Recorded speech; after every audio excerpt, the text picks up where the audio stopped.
Darwin Platform Group of Companies is one of the fastest growing diversified Indian conglomerates with global footprints. It is setting up offices globally and tying up with companies across the globe from multiple sectors. The company has ventured into real estate and construction, stockbroking and finance, arms and ammunition, mining, airlines, and many other sectors.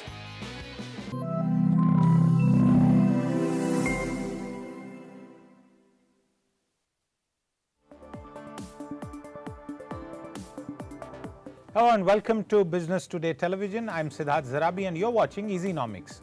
On the show today, a part of our run-up to the interim budget of 24-25, we have on the episode today a focus on building tomorrow's Bharat.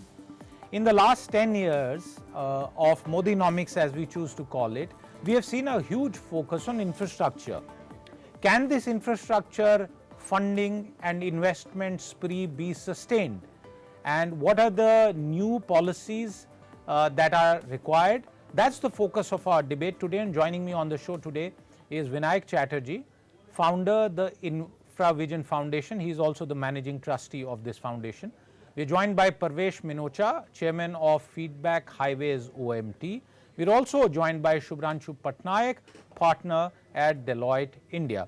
Viewers, before I go across to my guests, I want to bring up a very important graphic that sort of summarizes the infrastructure investment that we have seen, especially over the last 5 years, and that's on your screen, how infrastructure spending has risen sharply. And if you look at it in terms of the boom that we have seen and the budgetary allocations, it's very clear. And as a percentage of GDP, the number is captured as a percentage of GDP, the fiscal deficit. You will see that one of the key focus areas of the Modi government has been infrastructure. The past 5 years have seen a big pickup, and we have also seen announcements in the union budget for a massive capex plan. But coming to you, Vinayak, to open the debate, how would you describe the past 10 years in terms of infrastructure? And somehow industry and the general public seems to associate the golden quadrilateral, quite correctly so, with late Prime Minister Atal Bihari Vajpayee's focus, and now you see all these massive highways, expressways that are being built all across India, and that's part of Modinomics. How have the past 10 years been, Vinayak? So I'll come to the past 10 years, Siddharth, but I am focusing on your graphic. Your graphic is half right, and I'll tell you why. The 10 lakh crores that you are showing is the union budget allocation in this current fiscal. Now, please remember that there is a thumb rule that whatever the union budget government spends, there are three other constituents, which is states, private capital, and extra budgetary resources, EBR, which is basically the PSU, central and state, that do an equal number together. So the 10 lakh spend that your graphic is showing is correct, because that is the union budget allocation. And in any case, we are focusing on the union budget. But the total infra spend in the country is going to be a little higher than double of that. So it's going to be about 20 lakh crores. And I think the preliminary estimates are that we may slightly overshoot the figure to 21 and 22. Now, the question really is, what is it as a percentage of GDP? And when we say GDP, it should not be at constant prices, it should be at nominal rates, because you're looking at today's spend versus today's GDP at current prices. Now, this year, we are likely to see a GDP of 297 lakh crores, nominal GDP at current prices. So when you see a figure of 22 divided by 297, you will see that we are at about 7.4% of our GDP in terms of total infrastructure spend in the country, which is actually a very good number, because across all political dispensations, whether it was the UPA or NDA, there is a consensus that India needs to aspire to spend around minimum 8% of its GDP. So I'm going to cut this long statistical monologue short by saying this year we are likely to be around 7.4% of GDP, and the aspiration is 8%. So the question really is, since you're stage setting for the budget this year, what is going to be the nominal GDP of India in FY25? And that is very simple maths. It is going to be roughly 12% more than this year because 7.5% real growth and 4.5% inflation. So 12% real growth of GDP will take our GDP from this year's 297 to 333. And the aspirational infra spend should be 8% of 333, which is 27 lakh crores. Now, of this 27 lakh crores, half should come from the center, as we discussed earlier, which means 13.5 lakh crores. So to cut a long story short, the expectation this budget is that this budget will allocate 13.5 lakh crores over last year's 10 lakh crores, which is once again a 35% growth in outlays. But since I've taken your viewers through such a statistical, numerical number, let me stop here so that you can have a discussion on this and we can discuss other points. No, that's a great point that you make, and what you have told us is the aggregate investment that is happening outside of the budget as well and by state governments. And Parvesh Minocha, taking the point forward that Vinayak made, India has perhaps never seen such a massive quantum of investment in absolute terms and obviously as a percentage of GDP as well. Our GDP was much smaller earlier on, and this is translating into unparalleled access and mobility all across India. Do you think there is scope to continue to grow at this pace in the near future? Thanks a lot for getting me in. I think a right point has been made that what needs to be the allocation and what is being made. Can more money be allocated? Yes. Should it be allocated? I think is the question, because like Vinayak said earlier, almost same amount should be coming from the private sector and from the state sector. Unfortunately, while the central government is putting in money, and the states are putting in roughly about 70-75% of that, the private sector in the building of new infrastructure is literally missing, other than some sporadic cases there for renewable energy, a few other things.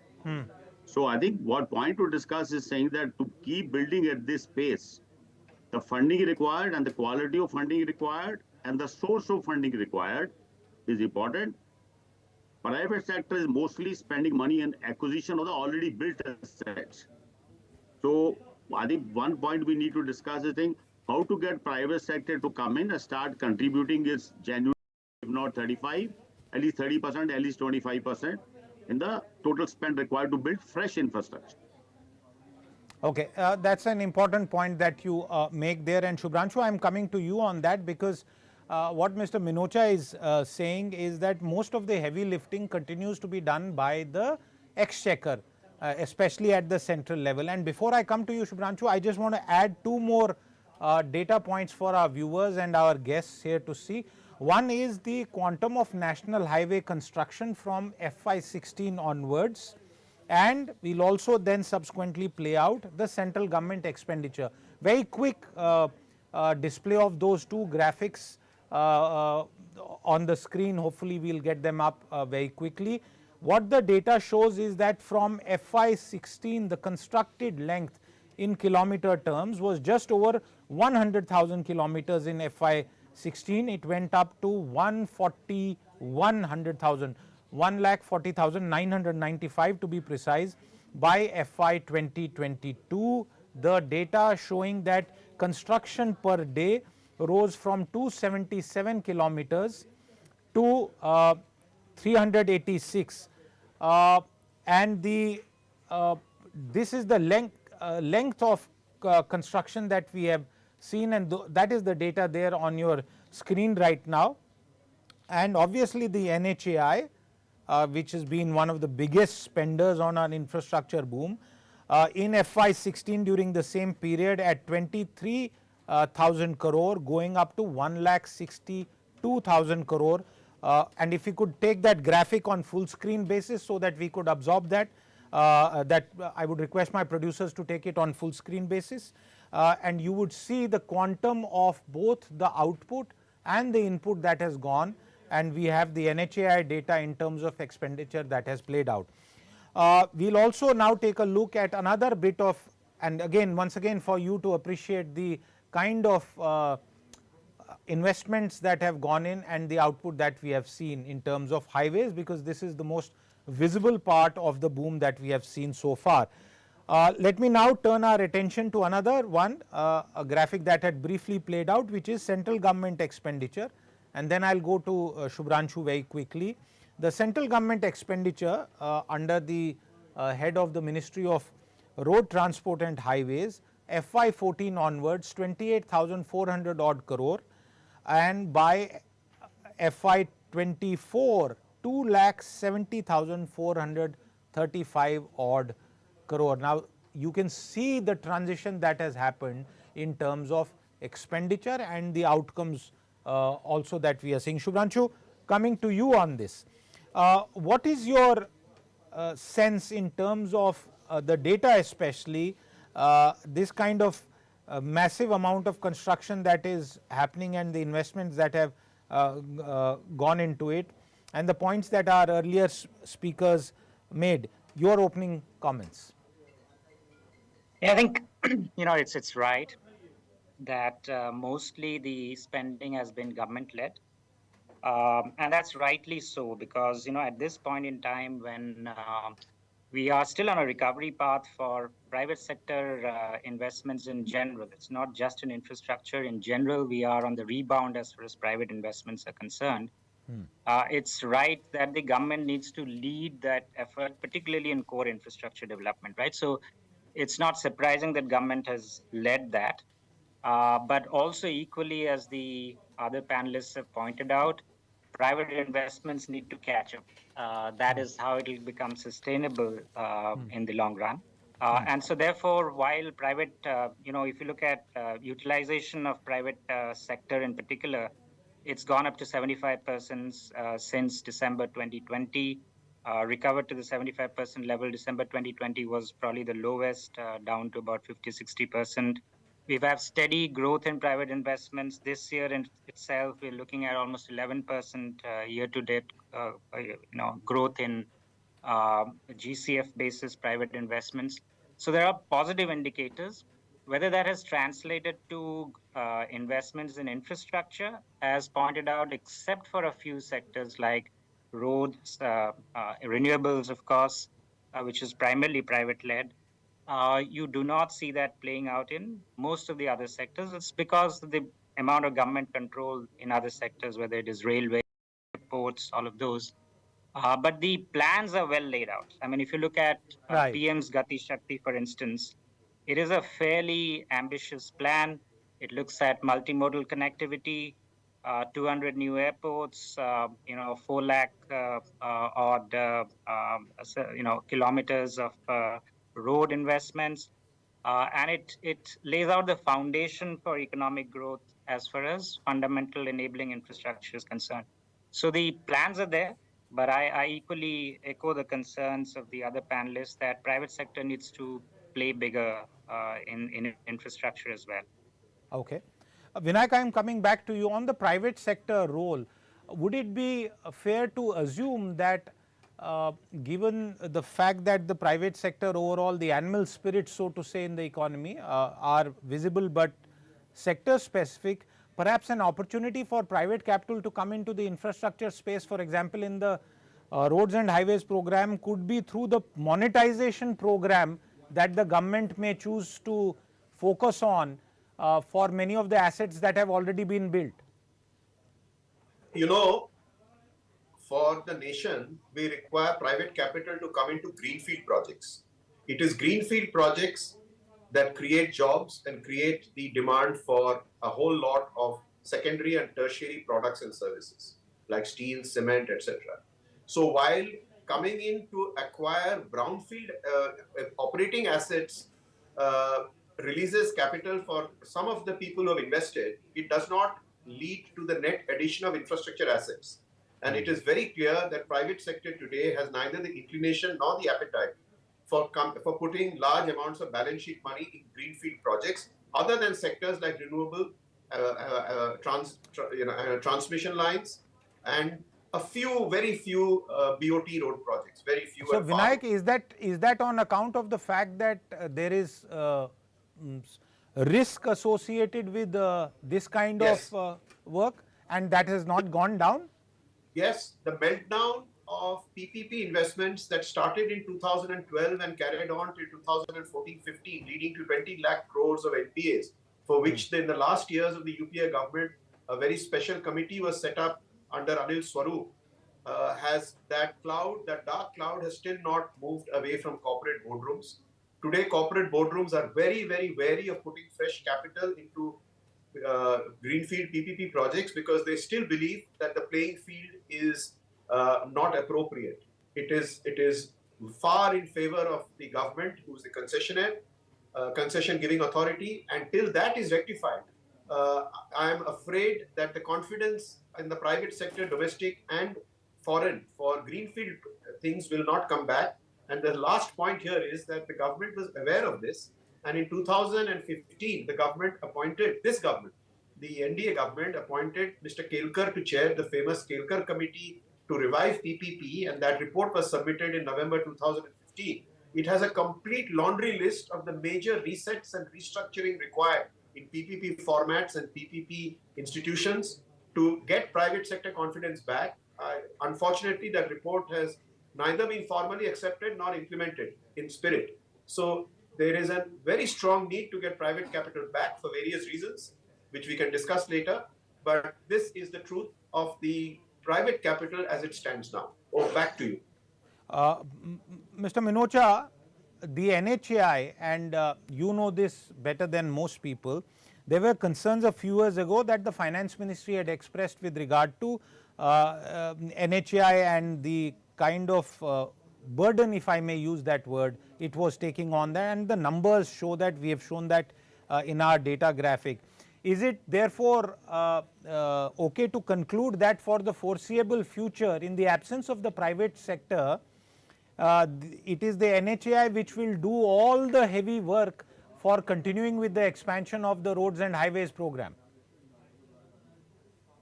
I think the answer to that has to be yes, and that is actually unfortunate. Having said this, I think NHAI had exceeded the monetization target for the year. They are 10,000 crore. They have done already almost about 16,000 crore in TOT, but that has not already built assets. But the other good part is that as recent as about 2 weeks ago, NHAI and Ministry is talking about major overhaul of the model concession agreement and the terms, and they have identified highways which they want to privatize. I hope they are able to do. But coming back to what Vinayak and my other colleagues said, I think one important point beside everything else is we need to figure out a way to settle the claims in a just manner and in a very quick manner. If today there's one part which is ailing the industry is non-settlement of claims in time. And as we all know, infrastructure companies don't run on P&L, they run on cash flows. Therefore, if the company's claims are not settled well in time, coming 5 years, 10 years later, they lose its value. The company just kind of doesn't have any more appetite to invest on the infrastructure sector. So therefore, will NHAI be required, central government be required to fund most of it? Yes, but that is actually a sad part of it. It is not necessarily a good part. That only central government is doing the heavy lifting. Mr. Minocha, Vinayak made that point about the Kelkar committee and lots of recommendations there, and you are obviously also pointing out an important aspect. And I remember that there was even talk of the fact that the entire money that is to be kept should be put into an escrow so that claim settlement also happens much faster. What happened to the Kelkar committee report, or why has it not been implemented? I don't know how much I should be honest, but since it's being aired, but I think in PPP, the third P, the partnership is still not there. It is still government on one side and the private sector on the other side. And those claims, forget escrow, even though settled claim till they are taken to the last court of appeal are not given. And other thing which I have a very strong recommendation, like in the income tax case, if there is a faceless time-bound scrutiny of a claim and settlement, if I was to ask one single point, I would say that is the point.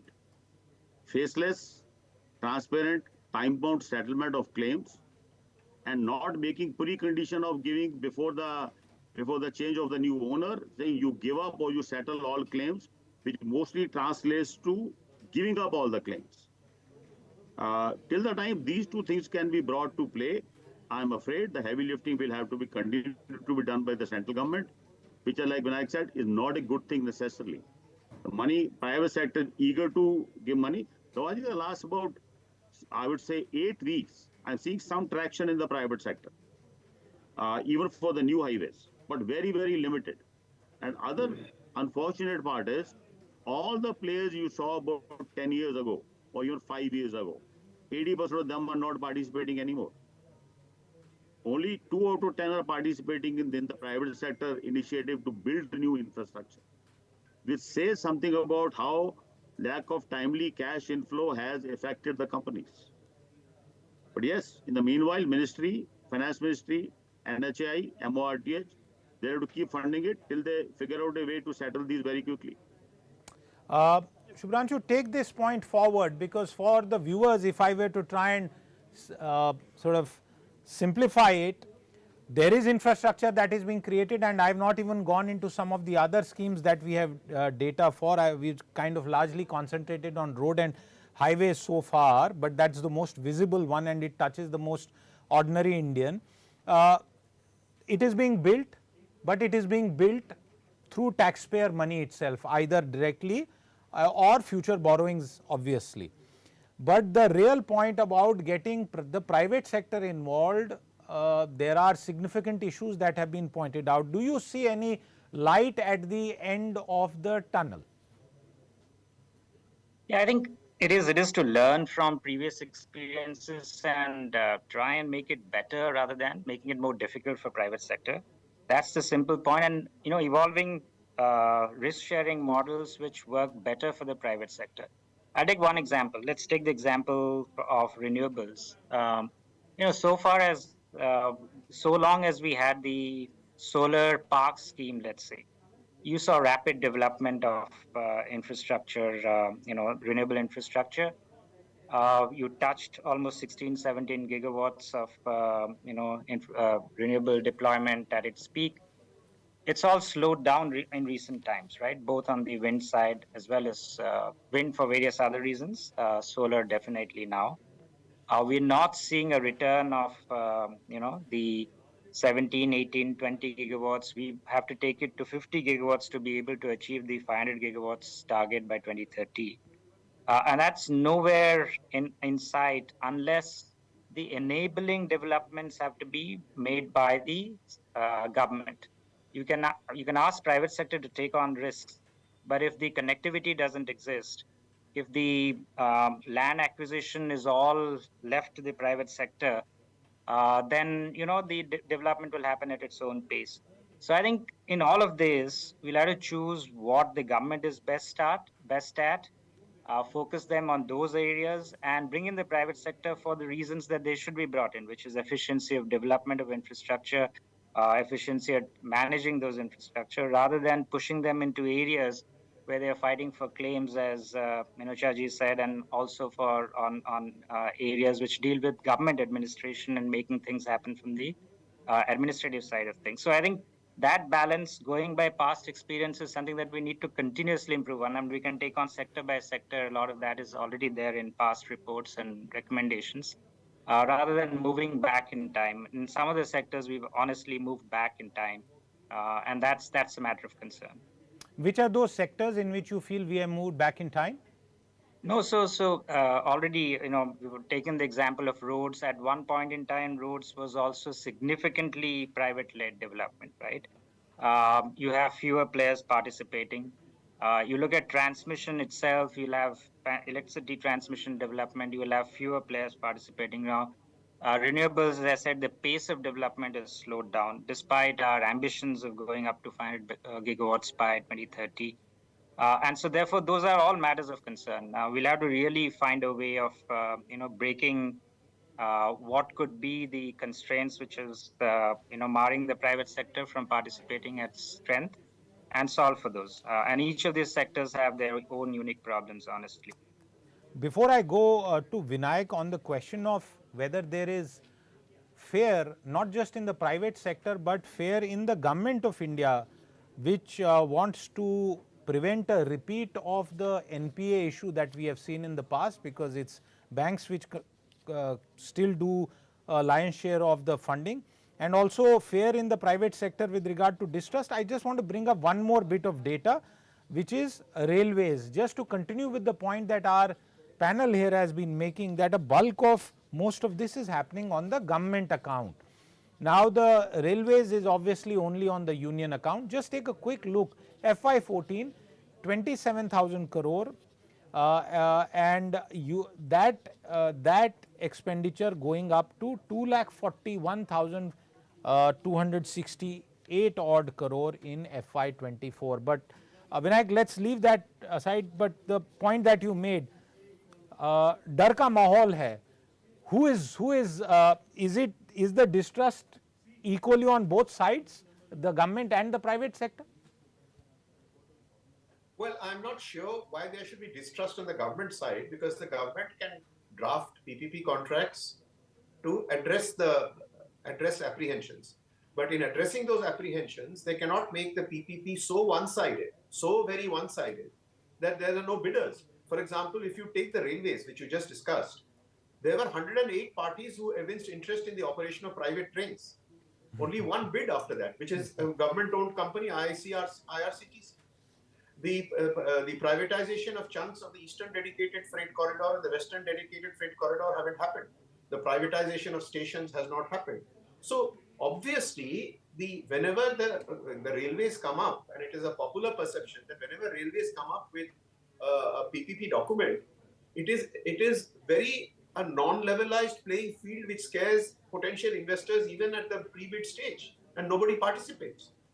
So I mean, this is a fact, and therefore there has to be, if you want to attract private capital, as NHAI is now desperately trying to do by revising the BOT formats, and I'm still waiting to see what the new BOT format is going to look like, which is going to inspire confidence in the private sector. It well may be, but let's wait for that. But railways have actually proved the point about non-level playing fields, which everybody knows about.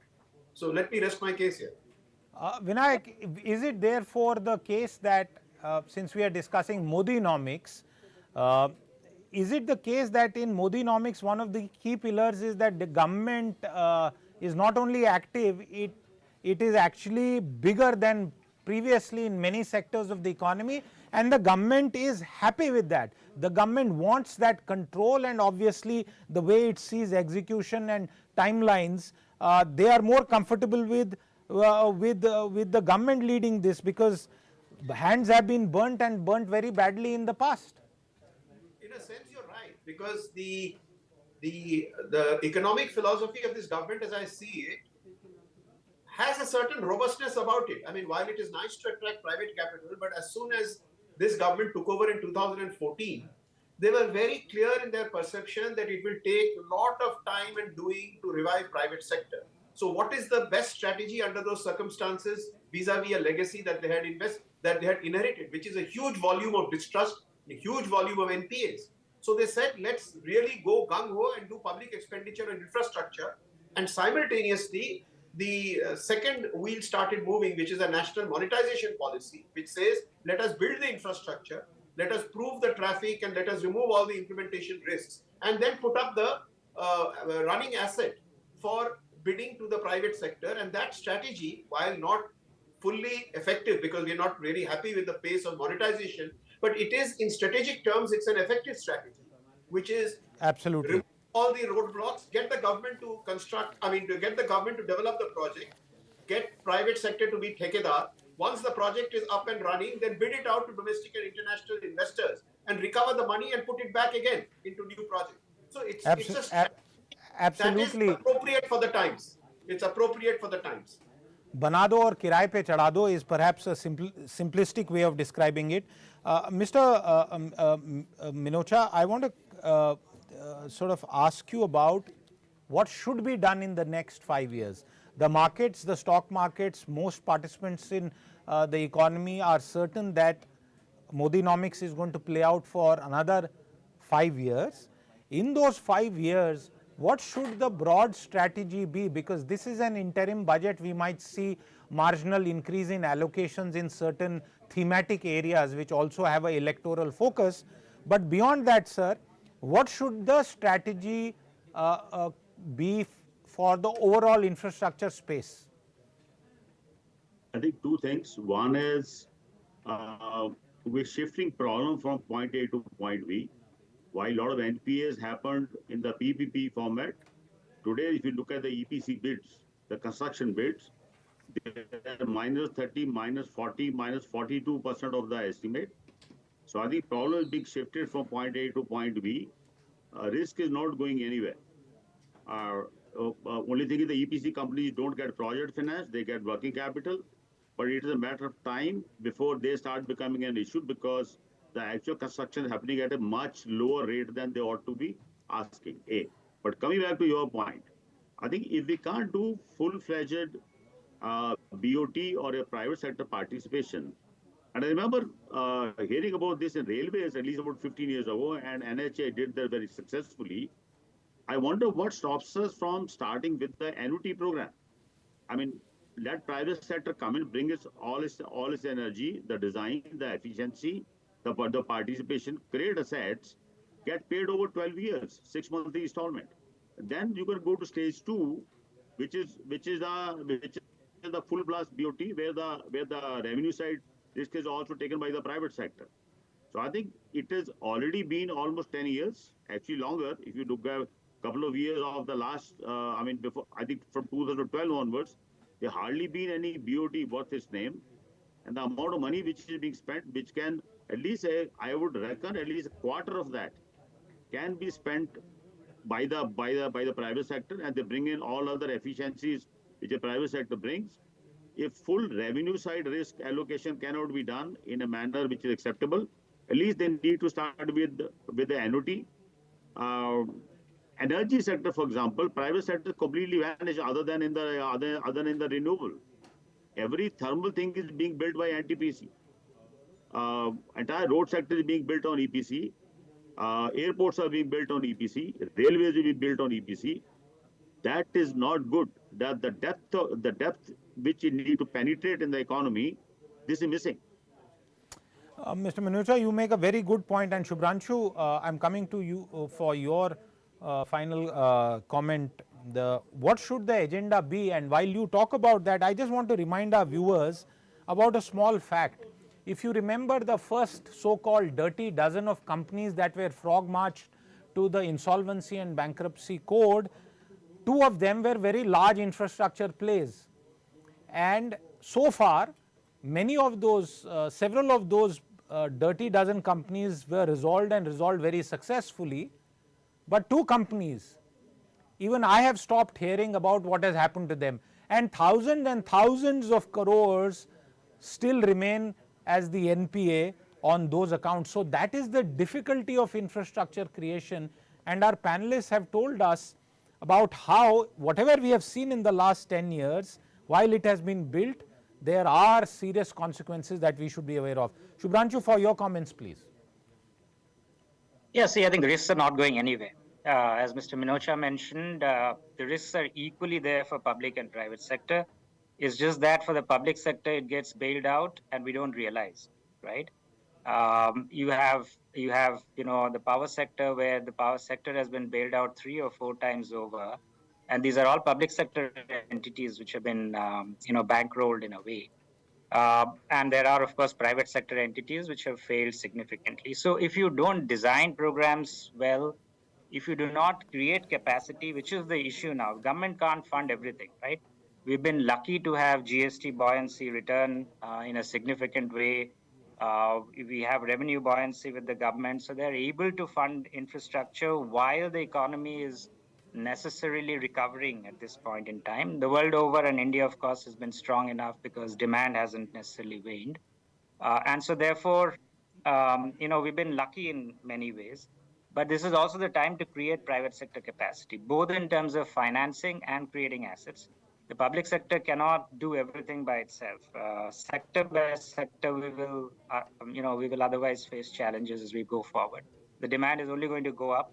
If you look at the national infrastructure pipeline, only about 20% of the projects identified are to be financed by the private sector. That's not a very good sign at all, right? So therefore, we need to create, this is the time when we have the buoyancy, when we have the headroom, we need to correct our models. The models didn't yield the best outcomes, let's say, in the previous rounds.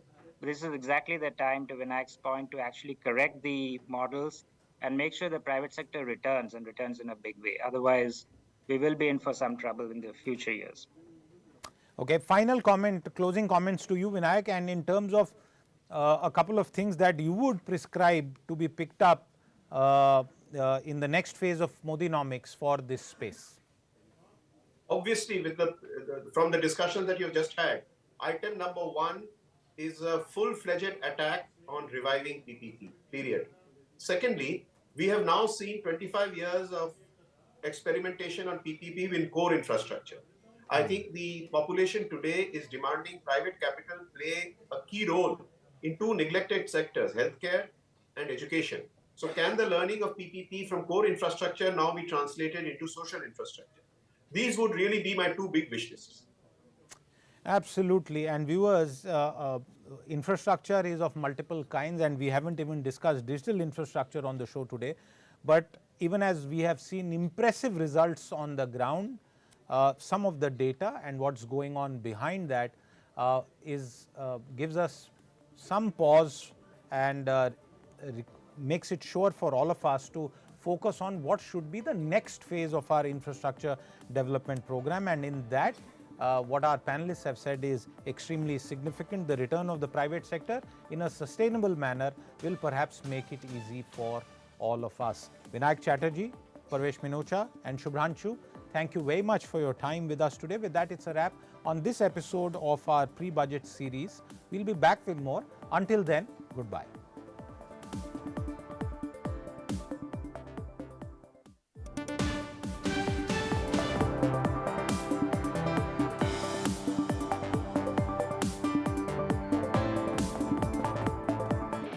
Darwin Platform Group of Companies is one of the fastest growing diversified Indian conglomerates with global footprints. It is setting up offices globally and tying up with companies across the globe from multiple sectors. The company has ventured into real estate and construction, stockbroking and finance, arms and ammunition, mining, airlines and many other sectors.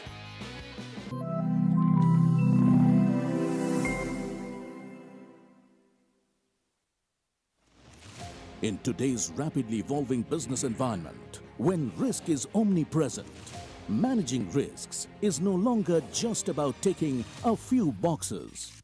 Businesses need to maintain a panoramic view of risks to stay ahead of the curve. Join us to explore how organizations can rethink risk to unlock new possibilities and become fit for future. At PwC presents De-Risking the Future in collaboration with Business Today. Celebrate 32 years of leadership in business news with Business Today. From the groundbreaking AI cover of Sundar Pichai to PM Modi's exclusive on G20, we redefine headlines. Now our 32nd anniversary issue explores India 2029, the 5-year agenda with industry titans sharing exclusive insights. So, just BT it for unparalleled perspectives. Business Today. 32 years of leadership, innovation, and business brilliance. Subscribe now.